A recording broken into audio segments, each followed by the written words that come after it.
Morning students, এই ভিডিওটা class 10 থেকে 12 এর স্টুডেন্টদের জন্য, বিশেষ করে যারা সায়েন্সের স্টুডেন্ট, পিসিএম এর স্টুডেন্ট। কারণ আমি জানি এই পিসিএম কম্বিনেশন থাকলেই তোমাদের যদি জিজ্ঞেস করা হয় যে ইন ফিউচার কোন কোর্স করবে, সেখানে একটা কমন কোর্সের নাম উঠে আসে। সেই কোর্সের নাম হচ্ছে বিটেক ইন সিএসসি। যদি আমি বলি যে এই ফিল্ডে, কম্পিউটার সায়েন্সের ফিল্ডে কোয়ান্টাম দুনিয়ার ওপর নলেজ রাখা ক্যান্ডিডেটদের গুরুত্ব হিউজলি বাড়বে, তাহলে কিন্তু খুব একটা বাড়িয়ে বলা হবে না।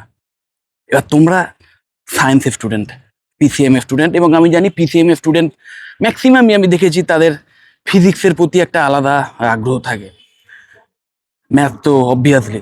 তো যাই হোক, তো ফিজিক্সের মধ্যে যে ক্লাসিক্যাল ফিজিক্স ছাড়া আরেকটি যে পার্ট আছে না, যেটাকে কোয়ান্টাম মেকানিক্স বলা হয় বা কোয়ান্টাম ফিজিক্স বলা হয়, সেই বিষয়ে এক্সট্রা নলেজ যত আগে থেকে নেওয়া শুরু করবে, তত কিন্তু ইন ফিউচার এই কম্পিউটার সায়েন্সের কেরিয়ারে এসে, ইন ফিউচার তোমরা যখন বিটেক ইন কম্পিউটার সায়েন্সের কেরিয়ারে আসবে, তখন কিন্তু অনেক বেটার করতে পারবে। কারণ দেখো, এমনিতেই এটা ঠিক যে ফিজিক্স নিয়ে পড়া মানেই সেই স্টুডেন্টের যে লজিক্যাল সেন্স, রিজনিং পাওয়ার, এগুলো অনেক বেটার হয়।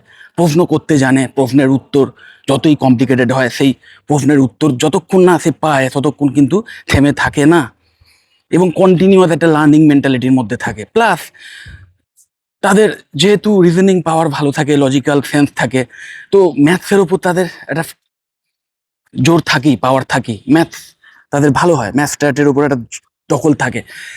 এই সবই কিন্তু একজন ভালো কোডার হওয়ার জন্য বা ডিএস এর উপর ভালো দখল রাখার জন্য যথেষ্ট।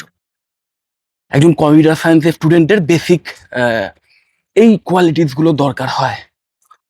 তো আমি জানি তোমরা যখন কম্পিউটার সায়েন্সের বিষয়েও নলেজ নেবে, তখন খুব ভালো নিতে পারবে, এবং অবশ্যই কোনো একটা পার্টিকুলার প্রোগ্রামিং ল্যাঙ্গুয়েজ তার উপর এক্সট্রা দখল রাখতে হয়। এবং ইন ফিউচারে যে প্রোগ্রামিং ল্যাঙ্গুয়েজগুলো ডোমিনেট করবে, তার মধ্যে অন্যতম প্রধান পাইথন। ইভেন এই কোয়ান্টাম কম্পিউটিংয়ের দুনিয়াতেও পাইথনের ওপর দখল থাকাটা ভীষণভাবে হেল্পফুল হবে। তো সেইগুলো তো অবশ্যই, মানে কম্পিউটার সায়েন্সের বিষয়ের যে নলেজ, সেগুলো তো নিতেই হবে। এবং সেটা তুমি যখন কোর্স করবে তখন থেকেও যদি নেওয়া শুরু করো, খুব একটা আকাশ ভেঙে পড়বে না তোমার মাথায়। কারণ তোমার যদি বেসিক যে প্রিন্সিপালের ওপর দাঁড়িয়ে বেসিক্যালি এই যে কোনো ইলেকট্রনিক ডিভাইস কাজ করে, একদম কোয়ান্টাম প্রিন্সিপালের ওপর দাঁড়িয়েই, কোয়ান্টাম মেকানিক্সের দুনিয়ার যে প্রিন্সিপাল, তার উপর দাঁড়িয়ে কিন্তু যে কোনো ইলেকট্রনিক ডিভাইস কাজ করে।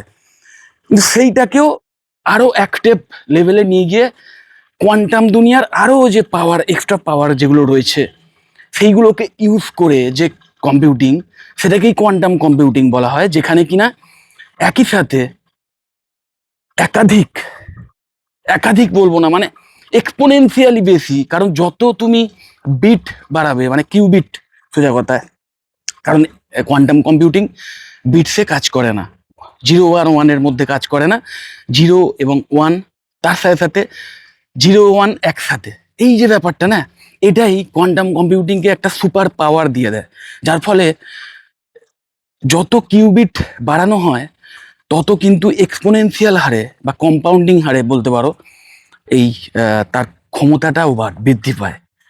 ওকে, তো যে কারণে ফিউচার কিন্তু দাঁড়িয়ে আছে কোয়ান্টাম কম্পিউটিং এর উপর। এবং কোয়ান্টাম কম্পিউটিং এখনো যে ফেজে রয়েছে, সেখানে অনেক চ্যালেঞ্জ রয়েছে। কারণ বুঝতেই পারছো, সেখানে বেসিক্যালি যে চিপ ইউজ করা হয়, সেই চিপকে এমন একটা স্টেটে রাখতে হয়, নিয়ার 0 টেম্পারেচার, প্লাস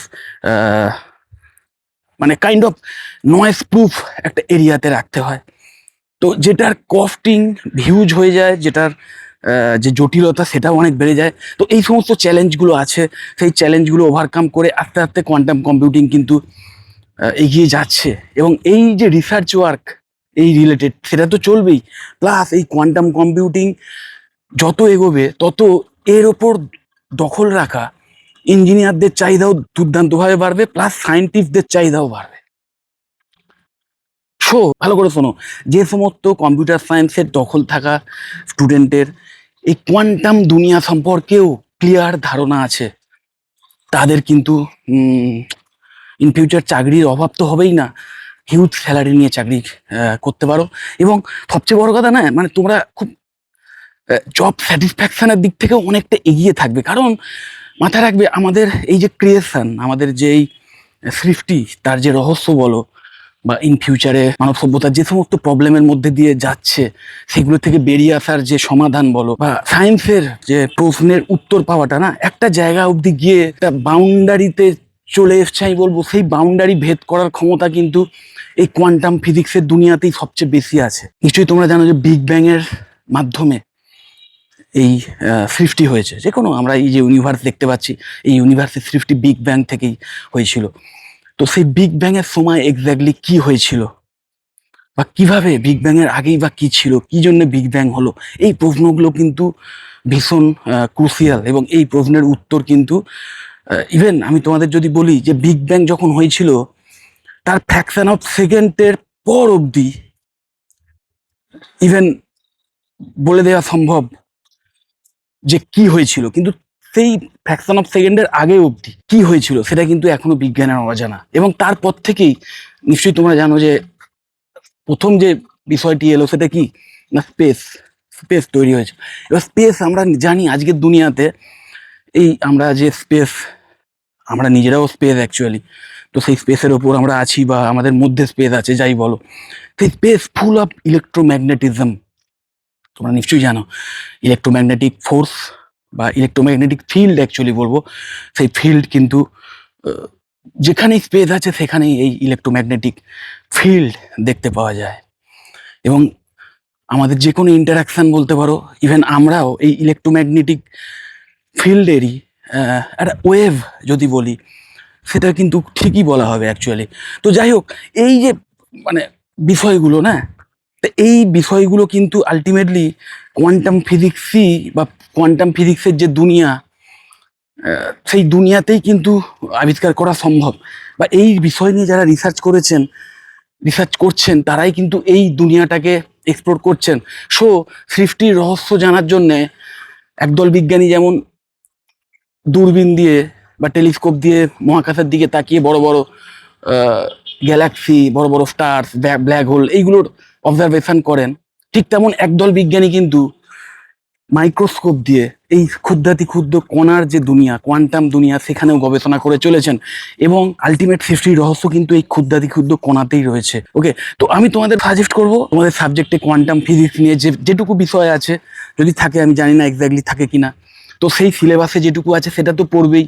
তাছাড়াও এই রিলেটেড অন্যান্য যে রিসোর্স অনলাইন প্ল্যাটফর্মে বা বিভিন্ন বইতে যেখানেই পাবে, সেইগুলো থেকে পড়াশুনো স্টার্ট করে দাও, সেগুলো থেকে নলেজ নাও অ্যাটলিস্ট। সেটা নিয়ে একটা আমি বলবো ডিপ লার্নিংয়ের ব্যাপারটা আমি বলছি না যে ডিপ লার্নিং করো, সেখানে যে কমপ্লেক্স ম্যাথামেটিক্স আছে সেগুলো ঘাঁটাঘাঁটি করো, সেটার দরকার এই মুহূর্তে নেই। থিওরি যেটা রয়েছে বা যে কনসেপচুয়াল যে আইডিয়াগুলো রয়েছে, বা অলরেডি যে আবিষ্কৃত বিষয়গুলো, সেই ফেনোমেনা বলো, বা যে অ্যানালজিগুলো অলরেডি দেখা যায় এই কোয়ান্টাম দুনিয়ার, সেইগুলো নিয়ে পড়াশোনা শুরু করে দাও, সেইগুলো নিয়ে ইন্টারেস্ট গ্রো করো, এক্সট্রা নলেজ নাও এই বিষয়টার উপর।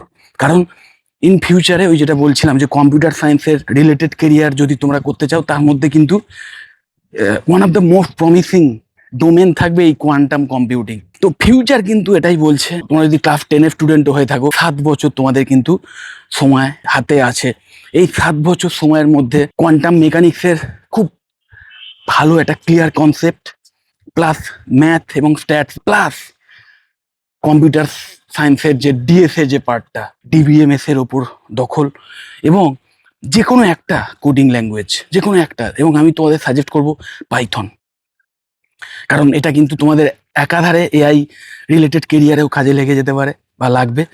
প্লাস কোয়ান্টাম কম্পিউটিংয়ের যে দুনিয়া, সেখানেও কিন্তু পাইথনের যথেষ্ট গুরুত্ব রয়েছে।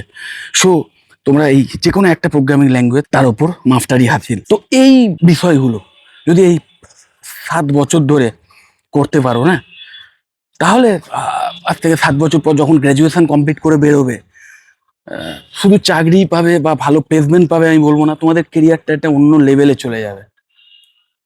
কারণ মাইন্ড ইট, ওই আজ থেকে হয়তো আর 2-3 বছরের মধ্যেই দেখবে কোয়ান্টাম কম্পিউটিং মেন ফিল্ডে চলে আসবে, হিউজ ডিম্যান্ড বাড়বে। এখনো এই ফিল্ড সম্পর্কে অনেকেই হয়তো অবগত নয়, যে কারণে হয়তো ট্র্যাডিশনাল গ্র্যাজুয়েশন কোর্সও কিন্তু এখনো সেই অর্থে নেই আমাদের দেশে। তো নেই মানে এই নয় যে আগামী 2-3 বছর বা 4-5 বছরের মধ্যে হবে না, এবং যখন হবে তখন দেখবে ওটাই হয়তো মেন স্ট্রিম হয়ে গেছে, সেখানেই ভিড় বাড়বে।